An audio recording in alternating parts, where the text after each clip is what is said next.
Hello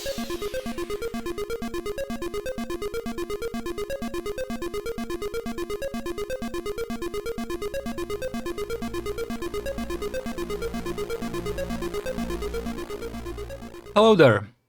Today I want to talk a little bit about the Gimp version 3 and a little bit about free software activism. So let me start with the software itself, and later on I'm going to switch to the activism part because I think this is somewhat related today. At least that's how it is in my head, right?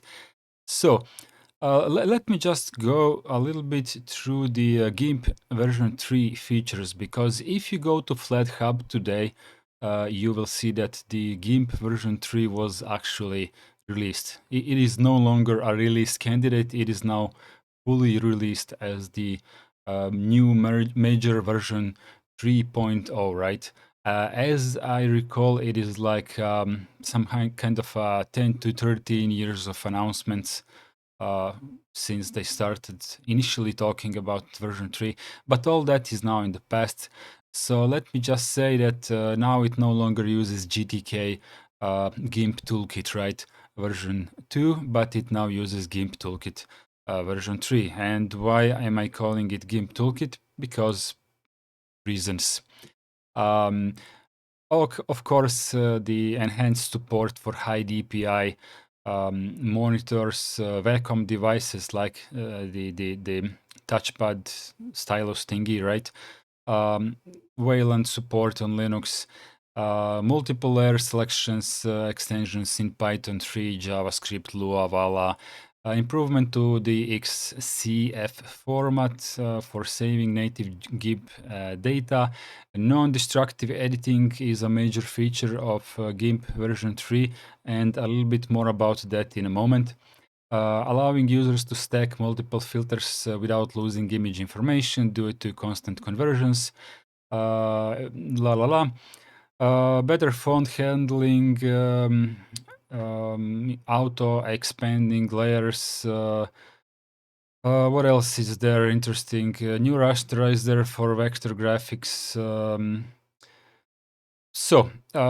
Without going too much into the depths of the whole of the feature set for the GIMP 3, if you are a GIMP user, this is most certainly going to be a big upgrade for you, and the one that will bring you nothing of the negatives and only the positives, right? So one of the things, without even reading any of the changelog, that I have immediately noticed is that in GIMP version 2, I would sometimes like, I don't know, make a text and then rotate it into the position that I like it, and then I would drop some shadow or glow or some kind of an after effect on the altered position of my text, right? And later on, I would need to edit this same image, and I would need to change the text. But when I change the text, then the text reverts to horizontal and the filter is gone. So it no longer has a shadow or anything like that.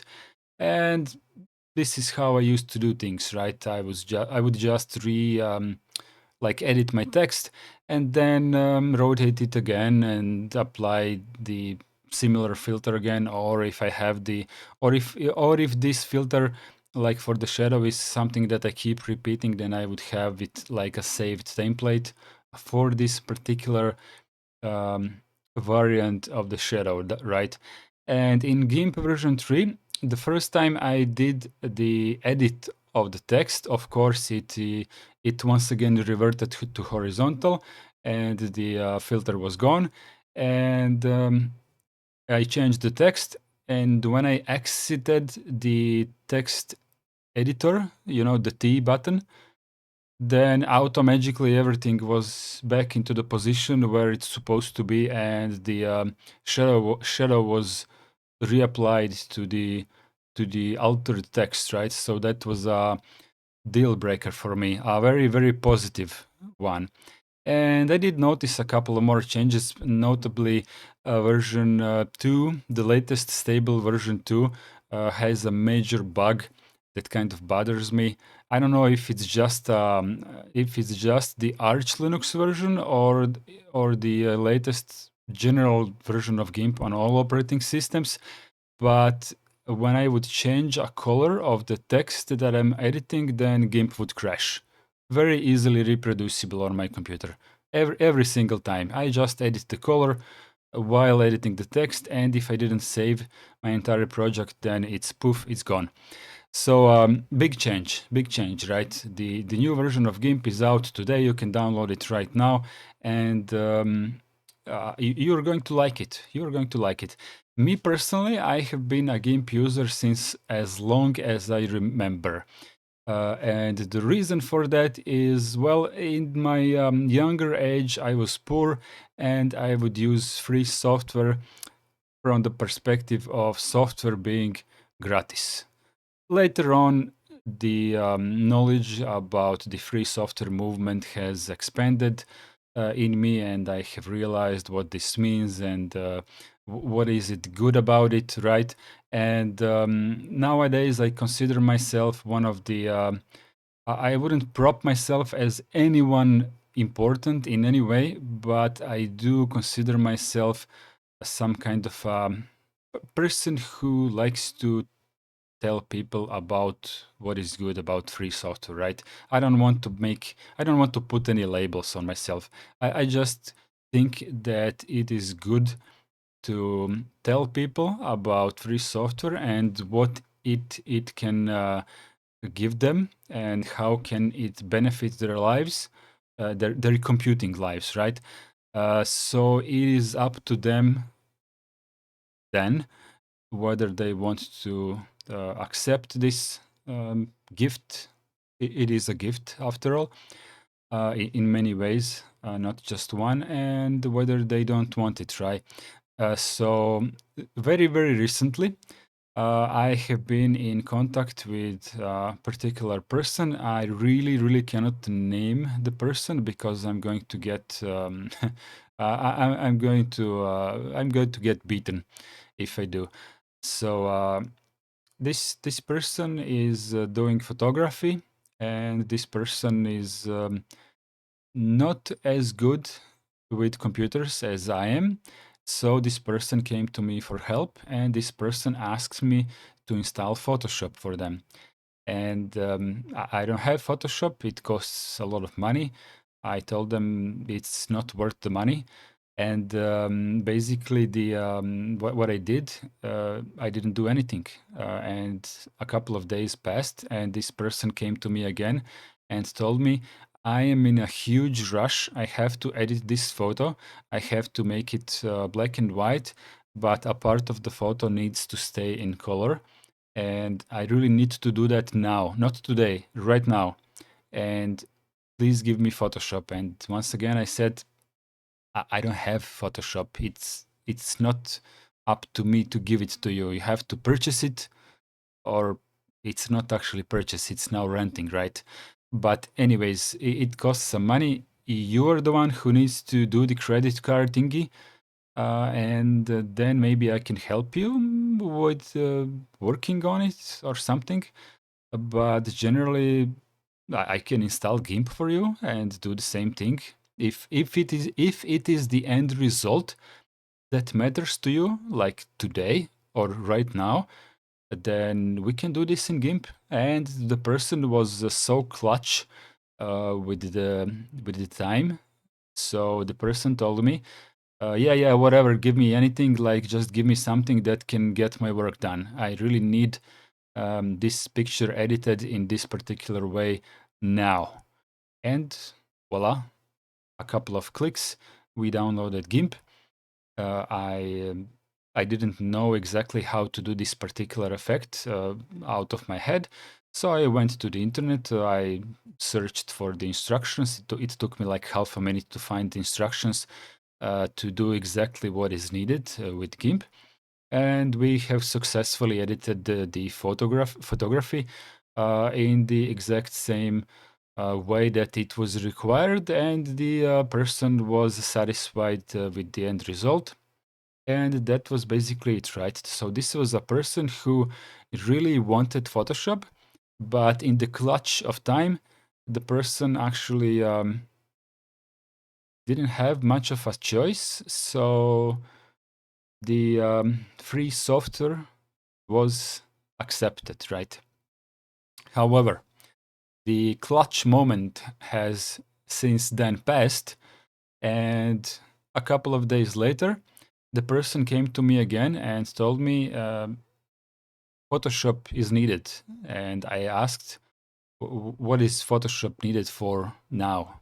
Did we not learn that GIMP has managed to do what you asked? So I would please ask if you can tell me what is the next assignment, because I genuinely want to understand all of the Photoshop simps. I genuinely want to understand where the problem is, because in a way I understand that Photoshop is a commercial software made by a really big company, and I am sure it can do better than Gimp. I'm not saying that Gimp is better or anything like that in terms of features. I'm just saying that I don't know where the line is. Where do we draw the line when we can say, okay, this is the limits of GIMP, and if you want to do these kinds of things, then you need Photoshop, because GIMP cannot do this and this, right? So me personally, I have never used Photoshop in my entire life, simply because, not because it's expensive, but not even because it's proprietary, but simply because I didn't need it. It's that simple. So me as a GIMP user, I can help people to get on board if they are willing to accept my help. And I'm always willing to offer, well, it is gratis help, right? As kind of free software evangelist, without going too deep into the labels. So the person told me there is no special requirement this time. I just want to have Photoshop ready for the next time when I will need to edit a photo, and I don't want to have GIMP installed on my computer. And I was like, I'm sorry, but I don't understand. I mean, I understand what you just said, but I don't understand the mind flow behind this. At this point, we have concluded that GIMP can do stuff that you ask of it so far. And you don't have the assignment for the image manipulation program just yet. You don't have the next assignment.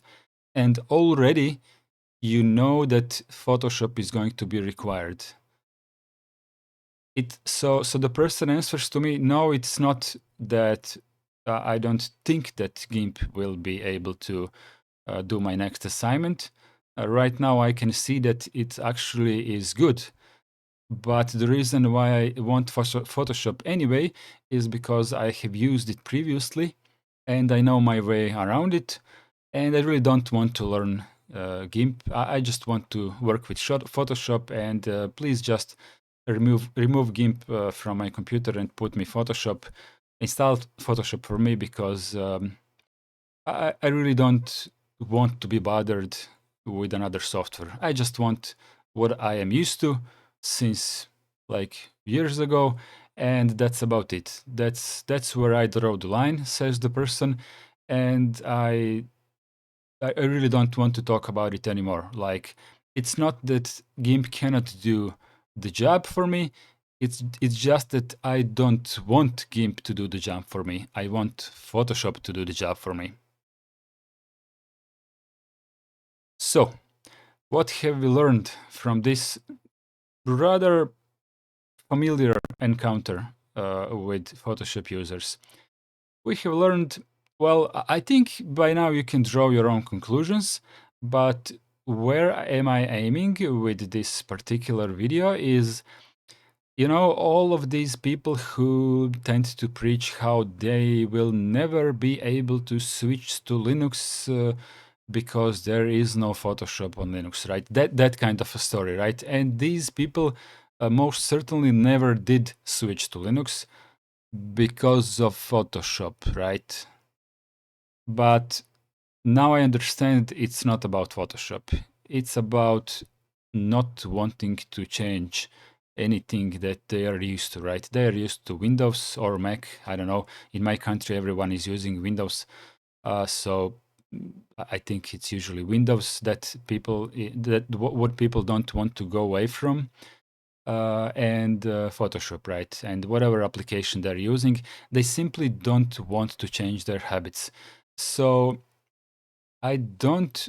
I no longer think that these people, at least the older ones, the ones with the similar age of me or something like that, I don't think that they are worth investing effort into if they don't want others to invest effort into them. Do you know what I'm saying about this?